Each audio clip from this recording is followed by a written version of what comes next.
Good evening, everyone. My name is Falak Munir. I am a research scholar pursuing PhD from Central University of Kashmir. I'd be presenting a paper half of the other co-author as well, Dr. Mushtaq Ahmed Loan, who's a senior assistant professor in Central University of Kashmir.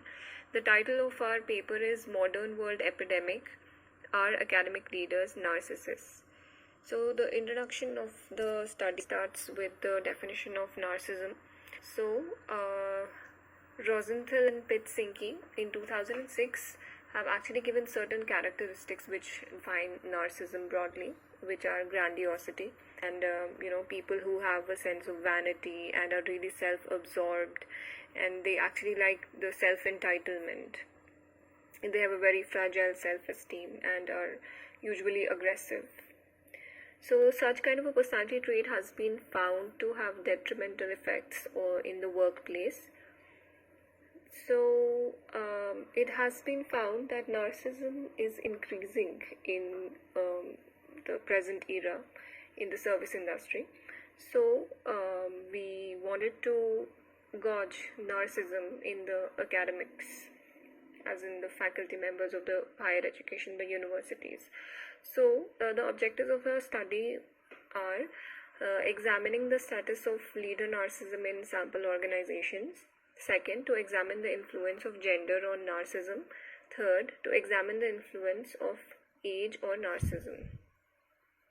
So what we're doing is we are actually gauging the perception of narcissism from the perspective of the employees. Like, what do they perceive? How do they perceive their employers?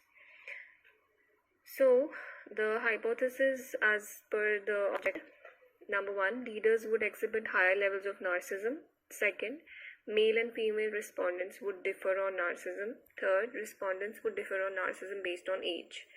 So the research methodology included: the sampling technique was random sampling. The total sample size was 250. And the sampling unit was university faculty data through questionnaires, and the measures. The scale was adopted, which was given by Hodgewater and Thompson 2012. So the various analytical techniques which we have used in our paper are descriptive analysis, mean, t-test, and ANOVA, based on the hypothesis that we have framed. These are certain sample characteristics based on the gender. So the male included, they were 51.6% of the total population, which is 250, and the rest, which is 48.4%, they included the females. Then based on age, we actually categorized our sample into 4 different age groups.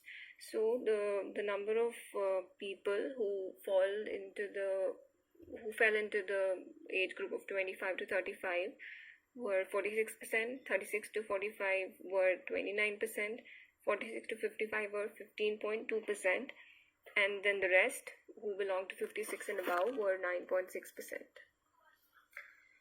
Then the results of the study. So basically, in order to cater to the first objective, that whether the academic leaders are narcissistic or not, through the perception of the employees. The results showed that the mean value was 3.20, which is like moderately narcissistic. Like, they actually think that their employers or their leaders are narcissistic to a larger extent. Then, in order to check whether the respondents differ with respect to the perception of narcissism of their employees based on gender, we did the t-test, and the results showed that there was no difference with respect to the perception whether the leaders are narcissistic or not, since the values are not significant.